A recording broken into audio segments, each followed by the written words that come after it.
Right, we're live. Let's just straighten out the camera. Check it out, we've got coffee on the go. Let's just center the camera. Live at 5, I think it is actually 5 for once. Right. Okay, welcome to Robertson Co. Welcome to London. It's freezing here in London. Winter's finally kicking in. We had a long Indian summer. Don't worry. Check it out. Bow. I've had to bust out the Ugg boots. Don't worry, only wear them indoors. Ugg boot slippers. I had a girlfriend, the one at a time, who was banging on about how good Ugg boots were, and I was very dismissive. I thought it was just an overpriced gimmick. And here in the UK, I don't know where you're watching this, in the UK, in Australia and America it's different, but here in the UK they're primarily a lady's shoe. So anyway, this girl had the same size feet as me, shout out to the Hobbit. I tried them on and yeah, she never got them back. I've still got them on.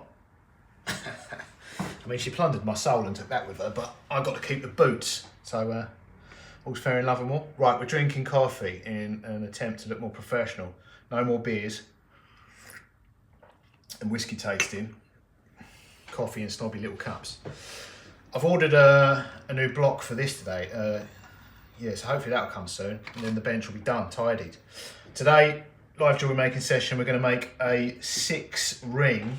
I've been making these the last few days. I already made one 6-ring love knot. Algerian Love Knot.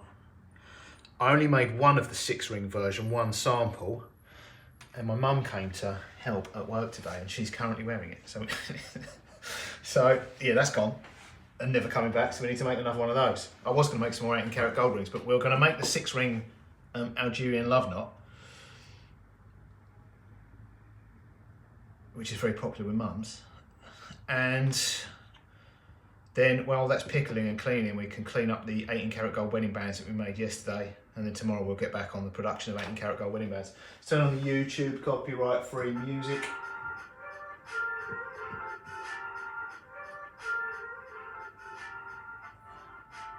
So yeah, these sterling silver rings I made in a live stream a good few days ago using the Durston,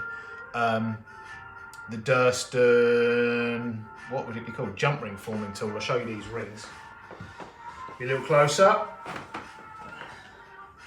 I have to stand on a chair to do this because the camera's way above the bench. So yeah, these are 10mm rings that we made in a live stream using a Durston jump ring former just a few days back, so you can watch these being made. Luckily I kept a few spares because I wasn't sure, but I might have to make some more. I know I've got a few left, but yeah. If you see a woman wandering around South East London wearing a 6-ring Algerian Love Knot, say hello to mummy. Right. So, the first one of these we just solder together as is, and all the rest are a slightly more complicated soldering operation where they have to be raised off.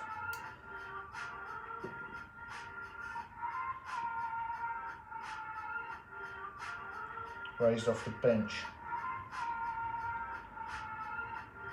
Yeah, I've ordered, I still need to tidy up this main section of the bench here. I've ordered a piece of English oak. I can't remember how thick it was, 2 inches thick, so I'll get a piece of metal, because this wobbles like crazy. So I'll get a piece of metal to go below there, and then we can put things on it, on the wooden block, and move them. That needs to go in there as well. Because I want to put some tooling on here, so it's interchangeable, so the camera's always focused for the live streams. So that'll turn up. I think the estimated delivery date was Thursday.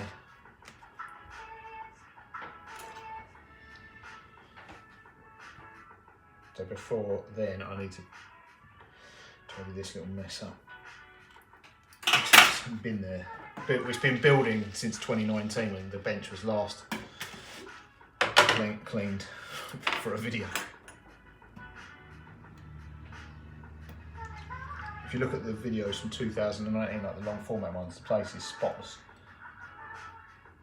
I took everything out, whitewashed the walls, tightened it and put it all back in, clean.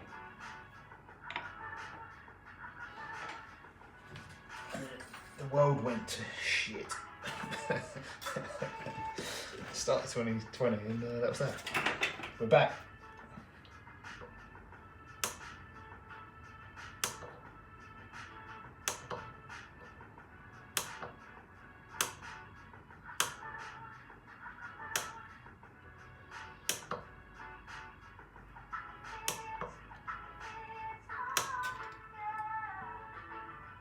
And yeah, it's no joke. I am actually now. I'm basically taken until now to start the things that kind of got put on hold from 2019, from like just before, because got like going into that Christmas period. It was a really busy Christmas 2019. So we went into that Christmas period. A lot of things got put on hold, and then everything, and then it just started getting a bit weird. And so yeah, I am. There's like a lot of these jobs that were on here have probably sat there from that Christmas period. And I've got boxes behind me, 2 or 3 quite big boxes full of bags of projects. So it wasn't just the bits left on the bench, there's more. But at least this is tidy. I'm scared to look in those boxes.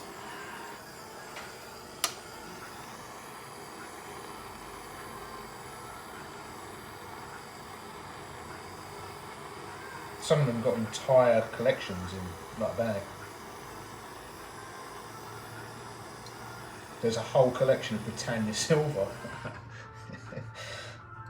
which is probably a lot of money sat in a little bag.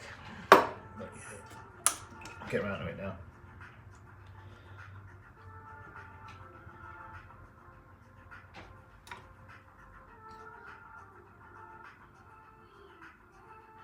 Right, with these now, we need to elevate this off the block once it's fluxed, and then apply the solder so that we don't solder all the rings together, because I still want these free flowing. So there'll be 6 rings, but soldered together in effect, but they're not soldered to each other.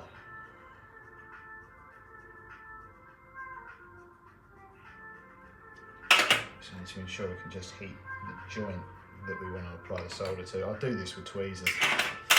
There is a way you can pick up the solder, which I've demonstrated in other live streams with a piece of blue pivot steel, and use it as a pick, which I would recommend if you're starting out, because you'll just burn your fingers trying to do it with tweezers.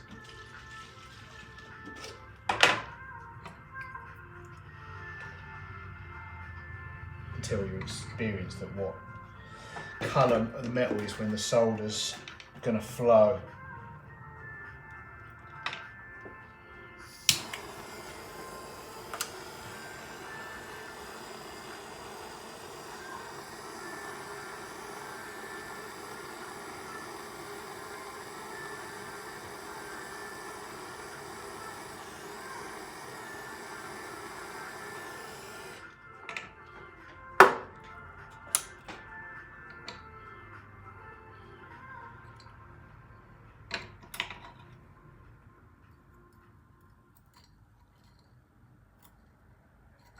With each progressive soldering operation, this thing becomes progressively more caked in flux.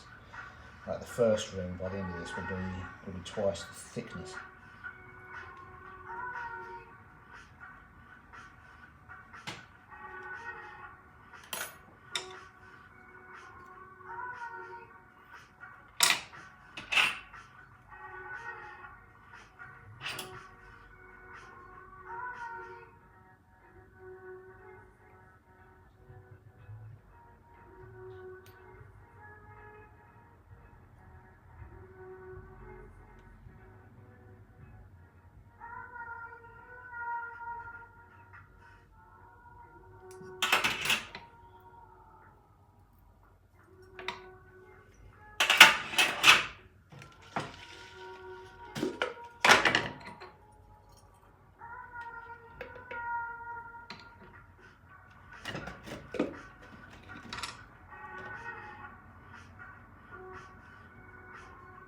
Yeah, once that wooden block turns up and I figure out how thick, it's quite thick. This is a GRS bench plate.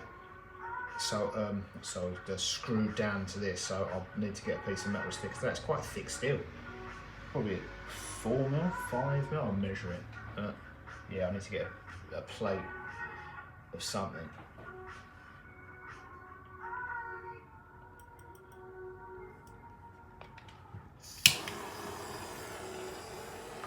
Then we'll be looking like proper professionals.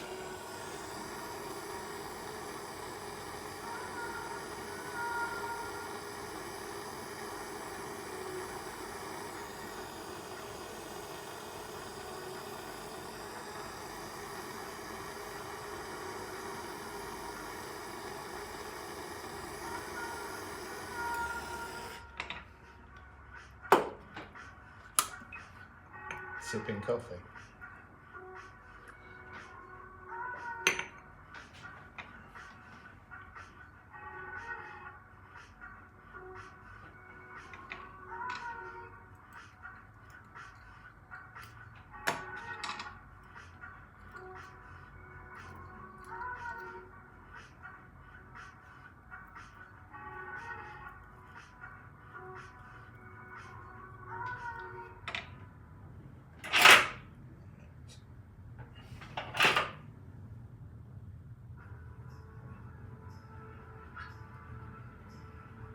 Yeah, ironically, the reason I made one 6-ring, I've made this exact same sort of design from these rings in 1s, 2s, 3s, 4s, like in every amount of rings up to 6, and but I wasn't sure if the 6 would be too many rings, if it would sit right, and it looked the best. Well, I thought it looked the best on the live stream, and then my mum turned up and she also thought it looked the best and took it.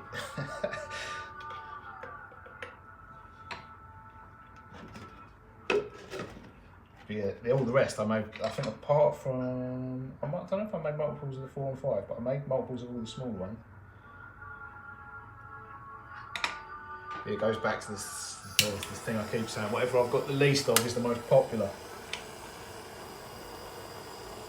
Always.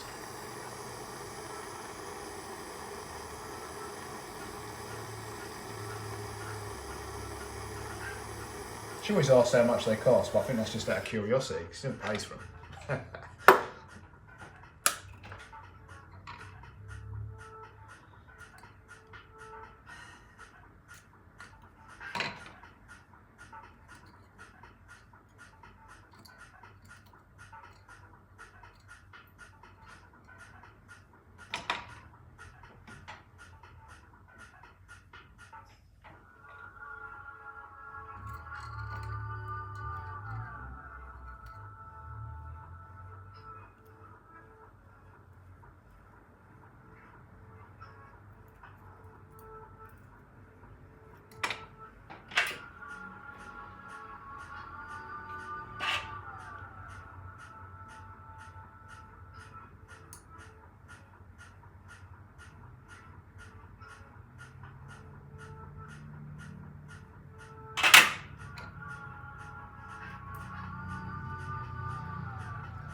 Two more left to do.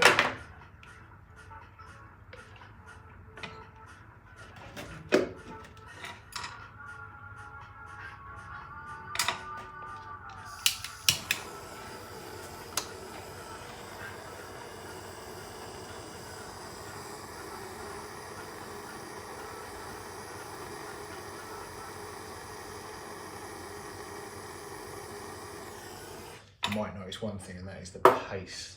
It's slightly increased without drinking Stella. Increased workflow without beer and whiskey.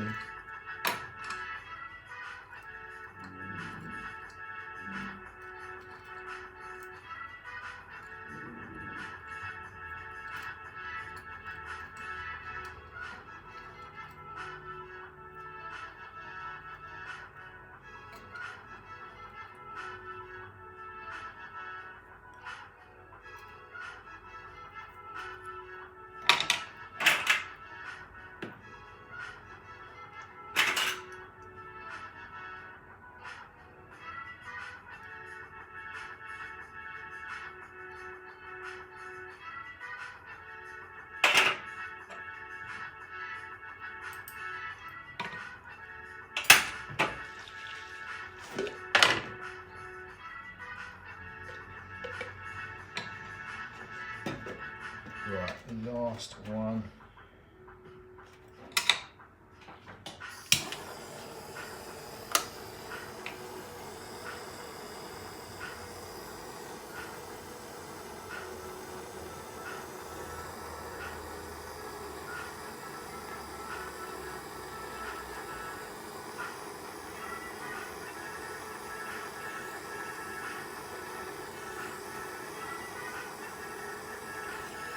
All those rings are like a heat sink.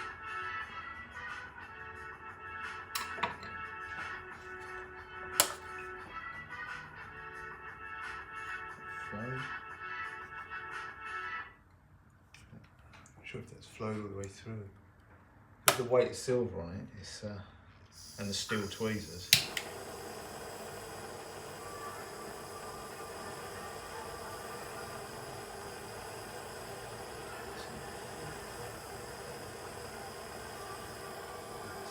Taking a lot more energy than the others. Right, I'll put that in the vehicle to clean off, and while that's cleaning off, so we can take a look at that finished job. These are the 18 karat gold rings. Let me give you a close up of these. These are two 18 karat gold wedding bands, 2x1mm core profile I made in yesterday's live stream. So with these, they need rounding out. So I just want to clean off the joint on the inside. I'm going to leave the joint on the outside as it is because it provides, the excess solder also provides excess strength to the joint when you're rounding it off. In the way of the camera.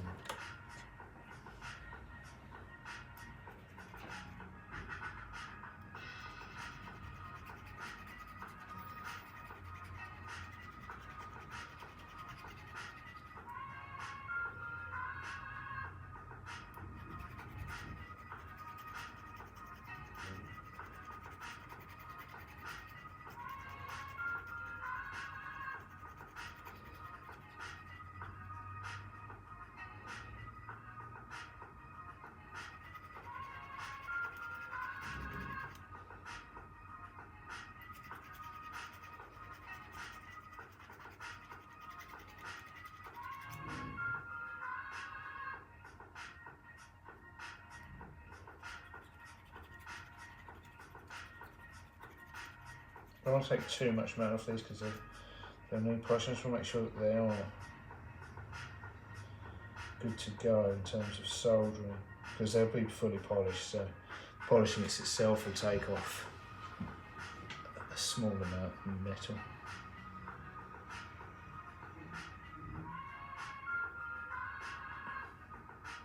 That's good.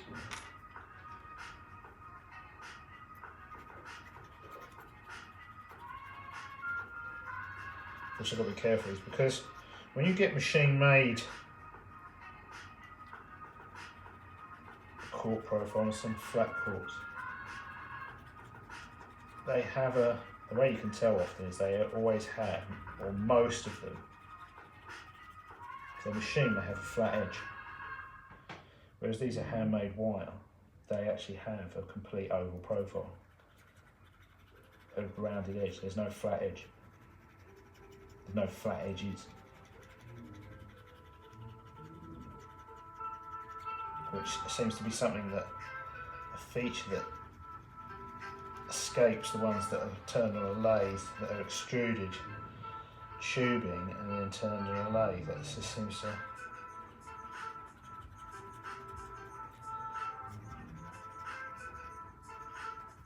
I don't know whether it's because I don't know whether they're unable to do it, which impractical to do it, but I don't know why that is, because I've never used one of those lathes.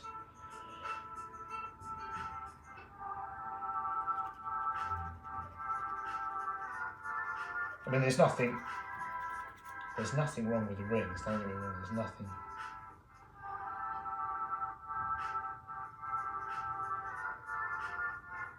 There's pros and cons to both. Obviously they're seamless, so in theory, certainly, they are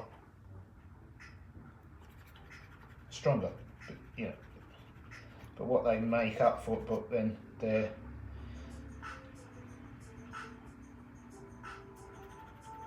easier to make, technically stronger, but then what they make up for in those two facets is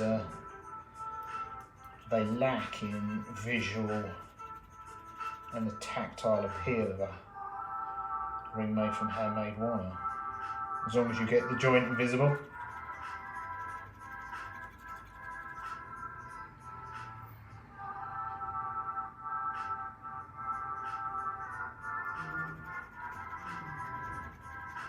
I suppose it's a bit like trying to figure out which is best between a handmade suit or garment and a machine-made one. Ultimately, it depends how how well both are made, doesn't it? But you know, the machine ones do. The machined ones, obviously, cost and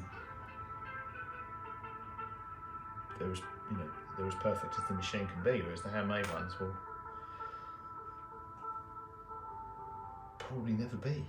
But that's why people like handmade bespoke suits, because you can see the stitching is different.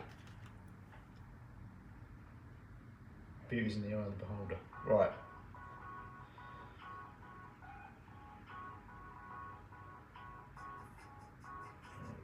Right, they're good. Let me just show you those close up.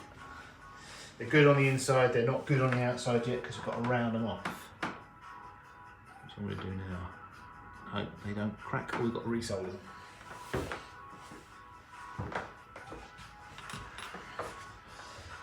So use a triplet and a rawhide mallet. That's all rawhide mallet.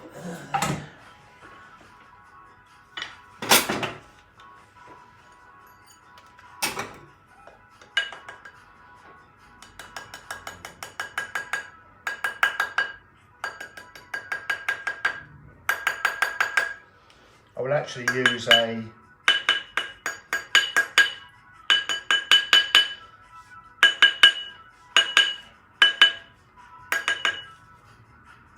round enough. What I will actually do is use a ring sizer to size that up fracture so it's round. What the ring sizer will do, not to actually get the final size, just to make sure it's perfectly round.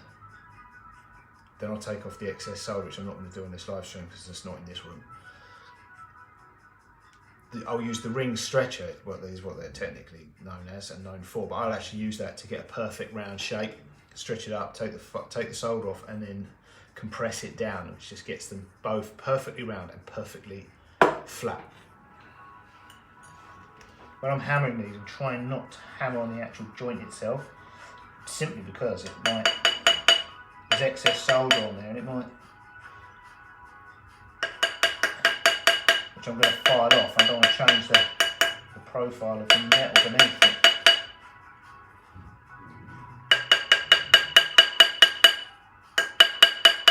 Again, really just for aesthetic reasons, not practical.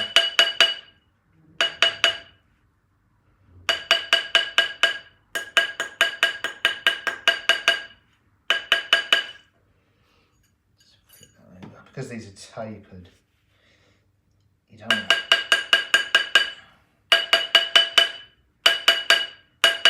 want a tapered ring.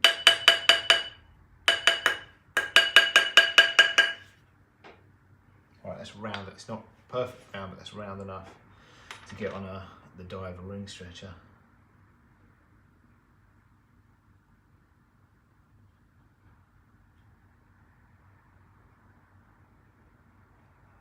File the inside off a little bit more.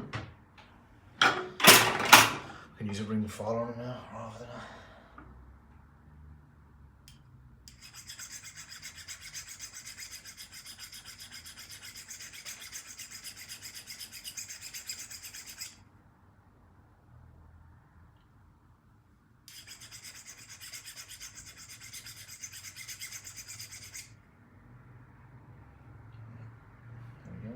nice. This one.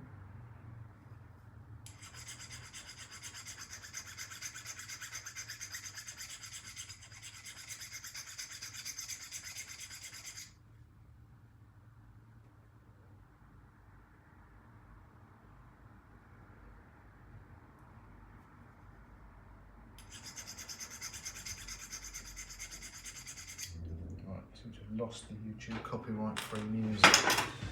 Right, let me show you those.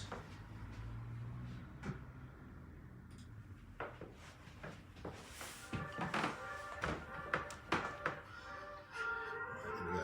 2 18-karat gold wedding bands. 2x1. Like I was saying, they need sizing, polishing, and they also need hallmarking before they can go anywhere. Right, this will be clean enough to show you the design. Like enough flux will be off of it. The flux will be off of it, but not necessarily with the fire scale. So it will. Once I've showed you this, I will put it back in the pickle until it's completely clean. It should come out like a matte silver colour rather than there'll be black spots on this. But the flux is gone, so it will sit flat. It just doesn't necessarily look as clean as it should. But this is the 6-ring Algerian Love Knot. 6 10mm rings soldered together. You put a chain through those. Although my mum said described it as the Walmart necklace.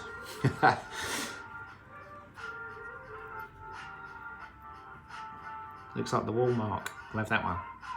Great.